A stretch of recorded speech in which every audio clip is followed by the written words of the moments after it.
Nós voltamos a apresentar o Ideias em Tese e hoje recebemos Éder da Silva Silveira.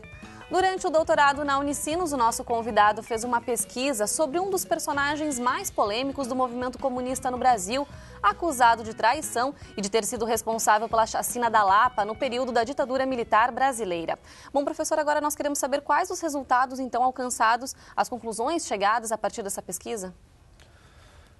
Bom, em primeiro lugar, é complicado falar no conjunto de resultados, né, da análise em tão pouco tempo, mas vamos tentar fazer uma pequena síntese, né? Em primeiro lugar, eu tenho a plena convicção de que o objetivo que eu tinha na tese, ele foi alcançado, que era de explicar essas diferentes trajetórias do Manuel Jover Telles, né? É claro que muita coisa a gente tem que abrir mão, né, tem que recortar.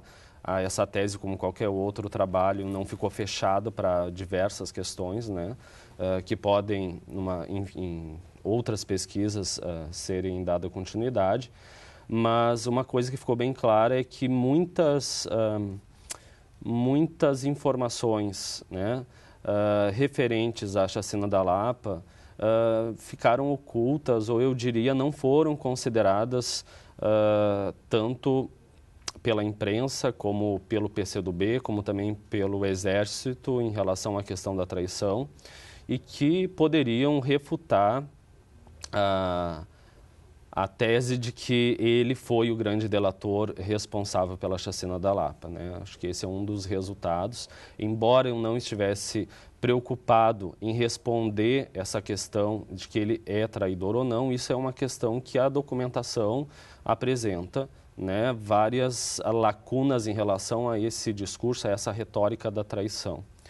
Um dos resultados também foi conseguir explicar questões referentes à dissidência comunista do Brasil a partir da trajetória do Manuel Jover Telles, como algumas questões relativas à corrente revolucionária nacional, ao PCBR, né, enfim, ao movimento de dissidência comunista do qual vai surgir o PCdoB.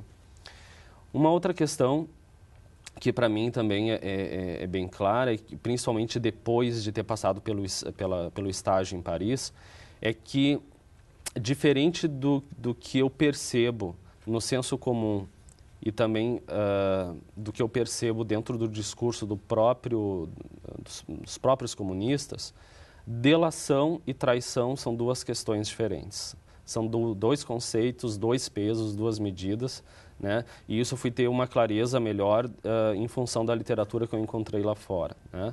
A delação, ela pode ou não ter acontecido e ela é um mecanismo objetivo, né? A traição, ela não é um conceito estático, é uma noção ligada às sensibilidades, aos usos retóricos, às representações, e ela é essencialmente um estigma e vinculado à subjetividade.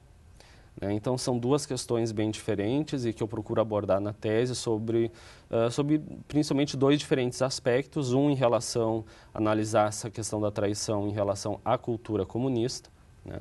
E outra em relação à utilização, ao discurso que o próprio Exército vai fazer em relação a essa traição a partir da noção de violência simbólica do Bourdieu. Os partidos comunistas, eles sempre precisavam dessa questão dos vínculos de lealdade, de confiança, para poder se manter enquanto grupo num período em que eles não tinham a liberdade de existir oficialmente, né? Então, a vida na clandestinidade exigia muito essa questão da lealdade, da confiança. A traição, ela representa uma ruptura de vínculos de lealdade e confiança, né? Mas, como qualquer outra, como qualquer traição. Mas, no caso do Manuel Jover Telles, se constitui uma memória da traição, né? Então, um dos resultados da tese foi explorar, foi perceber que esses usos da traição, eles foram utilitários pedagogicamente e politicamente, né, pelos grupos que utilizavam-se desse discurso, né? Então, isso a gente percebe também em relação ao estudo feito pelo Sylvain Ambuluc sobre a traição vinculada ao Partido Comunista Francês, de que a traição, a identificação do traidor e da traição eram mecanismos fundamentais e essenciais para transparecer para a sociedade e para o próprio grupo a imagem de um partido limpo, coeso.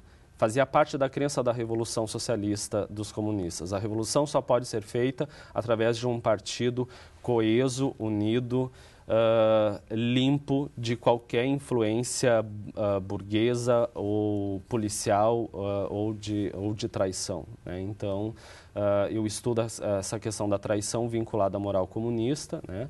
E consigo, então, explorar essas questões, né, e explicar melhor essas questões, explicar bem melhor do que eu estou fazendo agora, rapidamente. E isso, então, eu acho que é um dos resultados significativos, né, da tese, até porque a tese ela tem um fator bastante positivo e original nesse sentido da questão da traição, que ela traz luz a vários contextos históricos da história política do Brasil recente, a partir da trajetória de um personagem que foi não só excluído de um partido, mas foi excluído também da possibilidade de se pesquisar, né? Algumas pessoas me negaram entrevistas sobre o Jalber Telles dizendo que você vai fazer uma biografia sobre esse cara, né? Mas você tem dúvida de que ele foi o traidor, né? De que ele foi o responsável? E aí então envolve também questões ligadas a ressentimento, né? E uma série de outras questões, mas realmente eu acredito que talvez essa tese traga uma abertura para um campo que eu acredito ser bem aberto, né, e ainda cheio de lacunas na pesquisa em história, como nas ciências sociais em geral, que é pesquisar as trajetórias e as histórias vinculadas àqueles que são estigmatizados de alguma forma. E sem dúvida é uma grande contribuição, né, professor? O senhor tem interesse de fazer uma publicação a partir, então, desse estudo? Claro, tem esse interesse, sim, né? Claro, a tese foi defendida há um mês, então está muito recente, né? Tem algumas questões que eu quero revisar, algumas questões que, por uma questão de tempo, eu tive que deixar fora do texto e talvez incluir. Mas quer dizer, essa pesquisa ela pode continuar, então? Pode continuar, mas já tem, o formato da tese pode sim virar o livro, né? É uma questão de uma pequena adaptação no texto e de ver também o interesse de alguma editora em publicar o trabalho. O interesse em continuar na pesquisa também, professor? O senhor tem desejo de fazer um pós-doc no futuro? Tenho interesse em fazer um pós-doc no futuro, mas eu quero, no momento, processar melhor todas essas informações, principalmente a bibliografia que eu tive acesso recentemente em Paris. Eu voltei de Paris em fevereiro desse ano e defendi a tese agora em agosto, né? Então tem muita bibliografia que eu quero processar melhor, né, antes de entrar no pós-doc. E eu acho que a questão também da versatilidade na pesquisa, que é uma característica minha, talvez me leve para, ao invés de continuar nessa área, me leve para pesquisar outros temas. Tá certo, professor. Então, boa sorte, obrigada pela presença e até a próxima. Muito obrigado. Obrigada. E se você quer saber mais, a tese de doutorado de Éder da Silva Silveira está disponível no site unicinos.br/biblioteca. O Ideias em Tese fica por aqui. Você pode conferir essa e outras edições do programa pelo canal youtube.com/TV Rádio Unicinos. Nós voltamos na próxima semana pela TV e pela FM 103.3. Até lá!